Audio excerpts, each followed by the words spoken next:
আসসালামু আলাইকুম গাইস। আজকে একটি মর্মান্তিক দুর্ঘটনা ঘটে গেল নাটোরে। প্রায় 60টি ট্রাক একসাথে দুর্ঘটনাটি ঘটে। ভোরবেলা কুয়াশা প্রচুর পড়ছে আজ কয়েকদিন।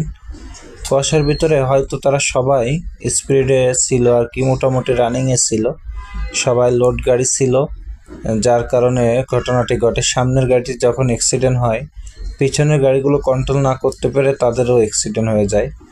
তো এটা একদিক থেকে আল্লাহর পক্ষ থেকে একটি ফয়সালা ছিল।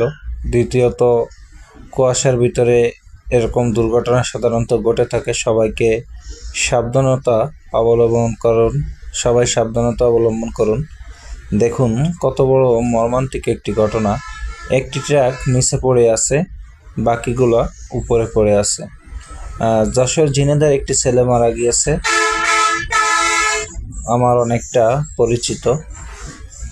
তো তার কাছ থেকে, তার লোকের কাছ থেকে ভিডিওটি নেওয়া। তো আপনাদেরকে ভিডিওটি দেওয়ার একটি কারণ যে সবাই সতর্কভাবে কুয়াশার ভিতরে গাড়ি চালাবেন। আর কি একটি মর্মান্তিক ঘটনা যে ড্রাম ট্রাক সহ 60টি ট্রাক। আমার মনে হয় রাস্তার ড্রাম ট্রাকগুলো খুবই বাজেভাবে গাড়ি চালায়, যার কারণে ড্রাম ট্রাকটা বেশি ক্ষতিগ্রস্ত হয়েছে, অন্যগুলোও হয়েছে। তো এখানে আরও কয়েকজন আহত আছে, তারা হাসপাতালে আছে। এটা আসলে মেনে নেওয়া যায় না যে একসাথে 60টি ট্রাক অ্যাক্সিডেন্ট হওয়া, এটা আসলে একটি অসম্ভব ঘটনা। দেখুন অনেক মানুষ এখানে ভিড় করেছে সবাই দেখার জন্য। তো আসলে কার জীবনে কখন কি ঘটে যায় কেউ বলতে পারে না।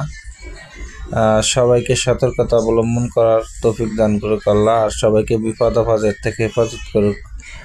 আর সবাই একটু কুয়াশার ভিতরে সাবধানতা অবলম্বন করে গাড়ি চালাবেন।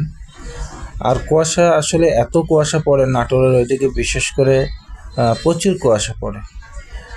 দেখুন সবাই একটি সবাই হতভম্ব হয়ে গেছে, সবাই দেখতেছে, সবাই ভিডিও করতেছে, সবাই আসলে হতভম্ব হয়ে গেছে যে এটা কীভাবে সম্ভব। 60টা গাড়ি একসাথে, তারা কেমন রানিংয়ে ছিল যে এটা হয়ে গেল।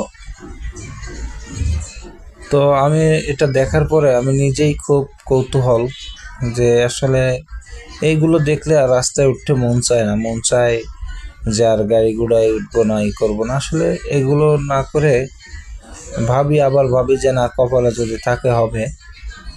দেখুন কি একটা অবস্থা, 60টি ট্রাকই পৃষ্ঠে হয়ে গেছে, আর সাথে সাথে একজন মারা গেছে। আল্লাহ তাকে জান্নাতি বানায় দিক।